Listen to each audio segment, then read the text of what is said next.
After removing the door plate, the next step to remove the side passenger window will be the removing of two clips, which are attached here and one in the inside, which you probably can't see and it's hard to get to, but basically where my index finger is pointing. So once I'm able to remove those two clips, I'll show them to you what they look like, and hopefully the window should slide right out.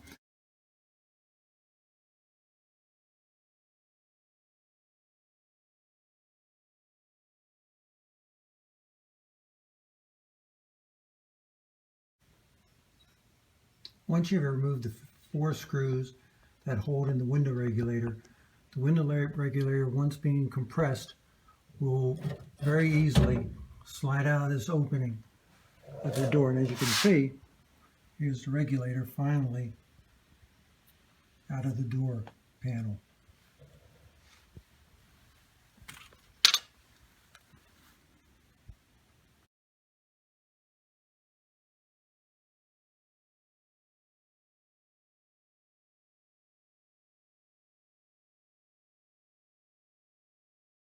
I will be replacing the felt from the window channel in the passenger door of my 65 Scout 80.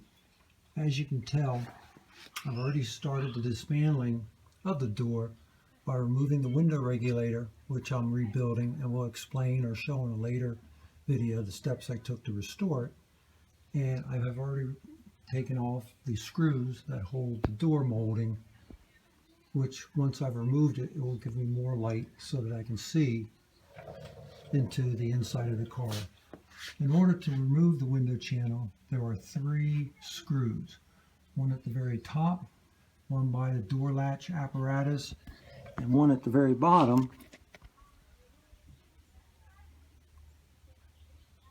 which is somewhere.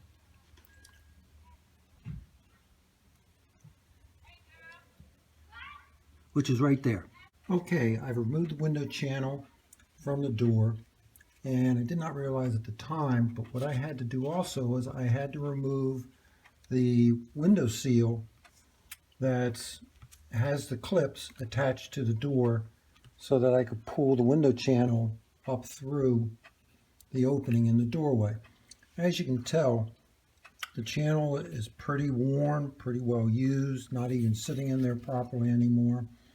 And this will have to be replaced in total. I do have a replacement felt for it. I was able to find this online. I've already installed it once on the passenger door. It fits perfect and works fine, and hopefully, as I did with the driver's door, I won't have any difficulty installing a new piece.